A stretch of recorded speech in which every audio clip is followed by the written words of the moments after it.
जम्मू कश्मीर के लिए कांग्रेस की गारंटी, जम्मू कश्मीर को पूर्ण राज्य का दर्जा, परिवार की महिला मुखिया को 3,000 रुपए महीना, 25 लाख का स्वास्थ्य बीमा, रिहेबिलिटेशन के लिए मनमोहन सिंह जी की योजना लागू होगी। संविधान के तहत हर ओबीसी को पूरा हक, 1 लाख खाली सरकारी पद भरेंगे, परिवार के हर सदस्य को 11 किलो राशन। कांग्रेस को वोट दें। मैंने किया है। देखिए, कांग्रेस किस गंभीरता से चुनाव लड़ रही है और कांग्रेस के जो बड़े नेता हैं राहुल गांधी, वो कैसे चुनाव लड़ रहे हैं, ये इससे इंडिकेट करता है कि राहुल गांधी ने जम्मू कश्मीर में जो पहली इलेक्शन रैली की, वो रैली उन्होंने संगलदान में की। संगलदान में किसके खिलाफ रैली की? संगलदान बनिहाल असेंबली कॉन्स्टिट्यूंसी का हिस्सा है, वहां लड़ाई नेशनल कॉन्फ्रेंस और कांग्रेस के बीच में है, तो बीजेपी तो उस लड़ाई में है नहीं, तो राहुल गांधी किसके खिलाफ रैली करने गए? राहुल गांधी नेशनल कॉन्फ्रेंस के खिलाफ रैली करने गए। उन्होंने पहली रैली, पहली कैंपेन जम्मू कश्मीर में जो शुरू की, वो संगलदान से शुरू की।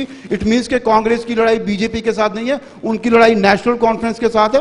और जम्मू में कांग्रेस ने वर्चुअली पूरी तरह से सरेंडर कर दिया। जैसे कपिल जी कह रहे हैं कि हिंदू सीट्स की बात कर रहे हैं जो नेशनल कॉन्फ्रेंस ने जीती है। नेशनल कॉन्फ्रेंस ने अगर 2008 में विजयपुर सीट जीती थी, वो नेशनल कॉन्फ्रेंस ने नहीं जीती थी, वो एक इंडिविजुअल ने सीट जीती थी, वो सलाथिया ने सीट जीती थी। इसलिए कांग्रेस ने अगर वो सीट नेशनल कॉन्फ्रेंस को दे दी है, तो कांग्रेस ने प्लेटर्स में बीजेपी को सीट दे दिया, नगरोटा भी प्लेटर्स में बीजेपी को दे दिया। कांग्रेस ने जम्मू के इलेक्शन को सीरियसली लिया नहीं। आपने नेशनल कॉन्फ्रेंस के लीडर और पूर्व मुख्यमंत्री उमर अब्दुल्ला जी की स्टेटमेंट देखी होगी, उन्होंने किस तरह की कहा कि कांग्रेस को जम्मू में काम करना चाहिए। उमर अब्दुल्ला ने बिल्कुल सीरियसली कहा कि कांग्रेस ने जम्मू को छोड़ दिया है, कांग्रेस हाफ हार्टेडली इलेक्शन लड़ रही है, क्योंकि आज से महीना पहले जो कांग्रेस का एटमॉस्फेयर था, जो वातावरण था कांग्रेस के फेवर में, आज पूरी तरह से बीजेपी ने उसको कैप्चर कर लिया। बीजेपी डोमिनेट कर रही है। कसूर बीजेपी का नहीं है, बीजेपी की कोई सक्सेस नहीं है, लेकिन कांग्रेस का फेलियर है और बीजेपी इसका फायदा उठा रही है। आप इसको माने चाहे ना माने कपिल जी, ये सच है कि कांग्रेस हाफ हार्टेडली चुनाव लड़ रही है। खासकर जम्मू प्रोविंस को कांग्रेस ने इग्नोर किया है, पोलिटिकली पहले भी करती रही है और इलेक्शन में भी इग्नोर किया है। क्या अभिजीत जी आपको लगता है कि Bharatiya Janata party EPIC centre जो होता है, पॉलिटिकल इपिक सेंटर, वो भाजपा या जम्मू में बना सकती है या बनाया है? देखिए, पहले हमने जो देखा है वो देखा है, सब कुछ किस्मत से तय होती थी, अब आपके पास मौका भी है। देखिए, सबसे पहले तो मैं कांग्रेस के प्रवक्ता का जवाब देना चाहूँगा जी, क्योंकि इतिहास का आपको पूरी तरह से नॉलेज होना चाहिए और अधूरा नॉलेज तो हमेशा आपके लिए भी ठीक नहीं है और समाज के लिए तो ठीक रहता ही नहीं है। तो तू इधर उधर की बात ना कर, ये बता कि कारवां कहाँ लूटा और जम्मू कहाँ लूटा और हमारा डोगरा कहाँ लूटा, उसका जवाब जरा जम्मू के लोगों को दे दो।